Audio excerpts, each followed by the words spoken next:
जय सिया राम। सब सुख लहे तुम्हारी सरना, तुम रक्षक काहू को डरना। ईश्वर की कृपा का पहला लक्षण यह है कि हमें संतों से प्रेम हो जाता है, संतों की संगति अच्छी लगने लगती है, संतों की वाणी में हमें रस मिलने लगता है। और एक इसका ठीक उलट ये भी है कि संत जब कृपा करते हैं, संत जब हमें अनुग्रहित करते हैं, तभी हमें ईश्वर की प्राप्ति होती है और जीवन संवरता है, खिल उठता है। बाबा नीम करोली जी महाराज एक ऐसे विलक्षण संत हैं और आज भी इस धरा पे अपने भक्तों के कल्याणार्थ कुछ भी करने के लिए आतुर रहते हैं। वो ऐसे संत रहे हैं और आज भी बहुत सारे ऐसे भक्त हैं जो कई अपनी अनुभूतियाँ सुनाते हैं, उनको सुनने के बाद व्यक्ति आश्चर्य से भर उठता है। बाबा जी ऐसे रहे हैं कि सिर्फ वो उपदेश ही नहीं दिया करते थे, सिर्फ सन्मार्ग ही नहीं दिखाते थे भक्तों को, बल्कि जीवन में चतुर्दिक बदलाव कर दिया करते थे। व्यक्ति का सब कुछ संवार देते थे, जो कि हनुमान चालीसा में लिखा है कि तिनके काज सकल तुम साजा। तो भक्तों के सभी कार्यों को व्यवस्थित बाबा नीम करोली जी महाराज कर दिया करते थे। कई ऐसे चमत्कृत किस्से हैं जिसको सुनने के बाद बाबा जी के प्रति ये भक्ति, ये विश्वास और ज़्यादा बढ़ जाता है। ऐसे ही एक बार की बात है, उत्तर प्रदेश में उस वक्त चंद्रभानु गुप्ता चीफ मिनिस्टर हुआ करते थे उत्तर प्रदेश में। 1960 में पहली बार वो मुख्यमंत्री बने थे और 1970 के पहले की ये बात है, उस वक्त भी चंद्रभानु गुप्ता चीफ मिनिस्टर हुआ करते थे उत्तर प्रदेश के। और बाबा जी उन दिनों में कैंची धाम, वृंदावन, यत्र तत्र जहाँ तहाँ विचरण किया करते थे।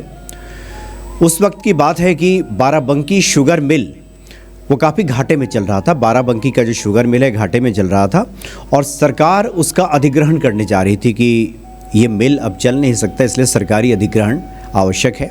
लेकिन जो गन्ना उत्पादक हैं और जो संचालक मंडल के सदस्य हैं, वो ये चाहते थे कि सरकार इसका अधिग्रहण नहीं करे और कम से कम एक मौका उन्हें मिले कि इस मिल को अच्छी तरह से वो चला सकें।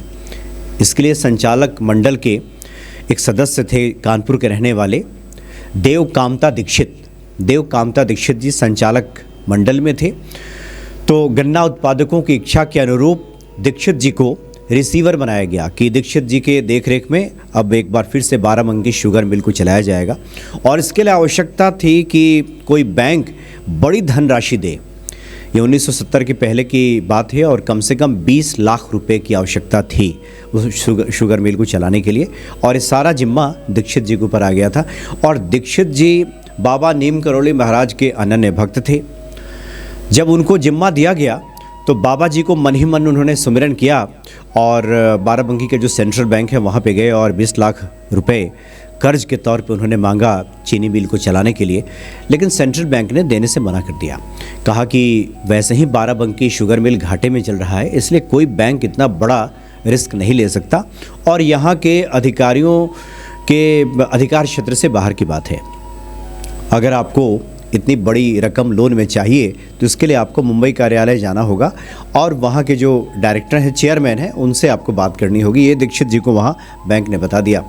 अब दीक्षित जी के सामने बड़ी विकट समस्या थी, मुंबई जाना था, वहाँ जाने के बाद वो लोन पास होगा कि नहीं होगा ये भी चिंता थी।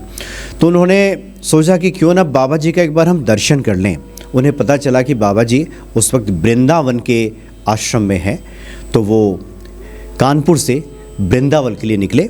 लेकिन जब वृंदावन आश्रम में पहुँचे तो पता चला कि बाबा जी 2 घंटे पहले ही यहाँ से जा चुके हैं, कहीं बता कर नहीं गए हैं कि कब लौटेंगे, कहाँ गए हैं, या बस यहाँ से निकल गए हैं। जैसे कि बाबा जी का स्वभाव है कि वो किसी नियम में बंधे नहीं हैं, अगला कदम उनका क्या होगा इसके बारे में निश्चित तौर पे कोई कुछ नहीं कह सकता। तो बाबा जी वहाँ से निकल चुके हैं।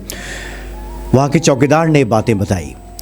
अब दीक्षित जी, देवकामता दीक्षित जी बड़े निराश हुए, कहा कि बाबा के दर्शन तो हुए नहीं, अब लगता है कि काम नहीं बनेगा। इसी उधेड़ बुन में वो खड़े थे वहाँ पे, चिंतित उदास उनकी अवस्था थी।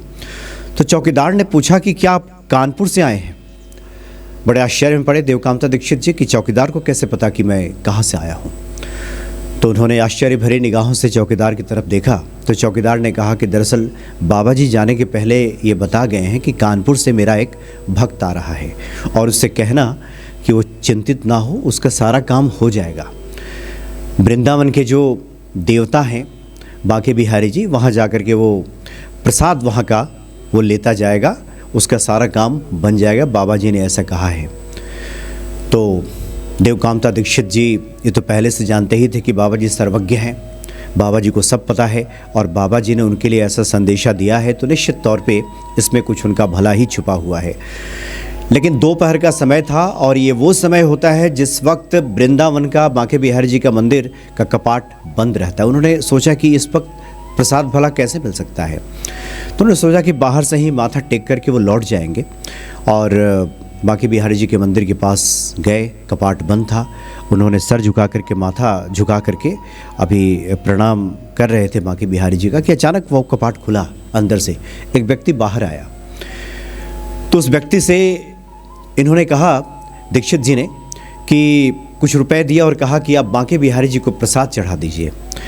दीक्षित जी ने ये नहीं देखा कि वो व्यक्ति बाहर गया भी कि नहीं गया, प्रसाद उसने खरीदा कि नहीं खरीदा, कपाट जब बंद था तो व्यक्ति भीतर क्या कर रहा था, ये कुछ दीक्षित जी को पता नहीं चला। कुछ देर के बाद वो व्यक्ति स्वयं एक टोकरी में प्रसाद लेकर के बाहर आया और दीक्षित जी को दे दिया। दीक्षित जी को आश्चर्य का ठिकाना न रहा।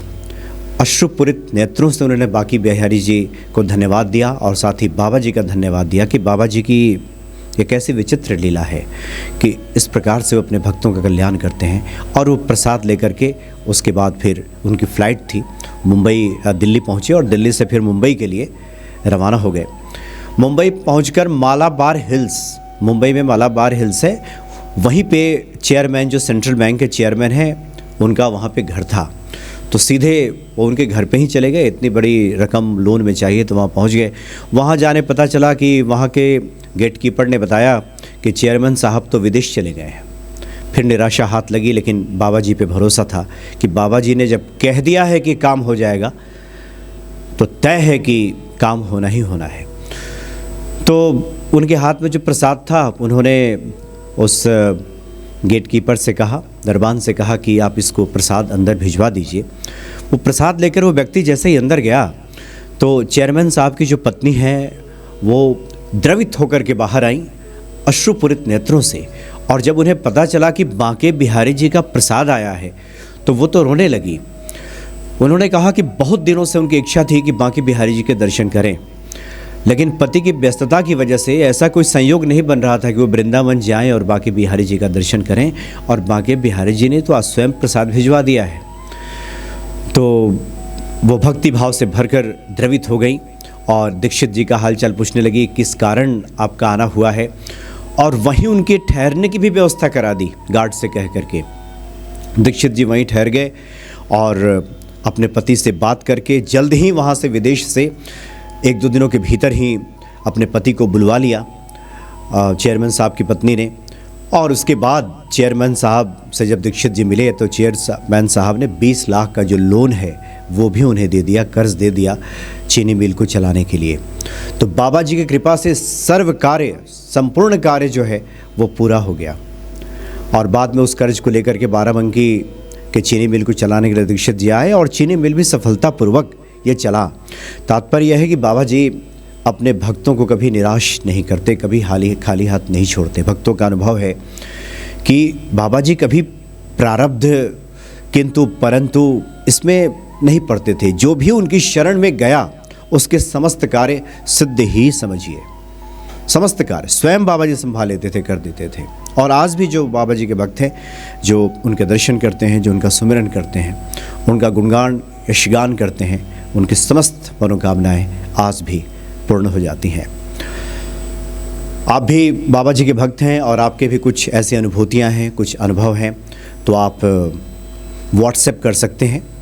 जो व्हाट्सएप नंबर आप चलते हुए देख रहे हैं, इस पे आप व्हाट्सएप कीजिए, हम आपसे संपर्क करेंगे और डिजिटल माध्यम से आपसे हमारी कोशिश होगी कि आपके अनुभवों को जान सकें और बाबा जी की महिमा को ज़्यादा से ज़्यादा लोगों तक पहुंचाने का एक माध्यम आप भी बने, हम भी बने और भक्त लाभान्वित हों। चूँकि बाबा जी सबके हैं, जो भी बाबा जी को याद करता है, सुमिरन करता है, उसके समस्त कार्य बाबा जी सिद्ध कर देते हैं। जय सिया राम।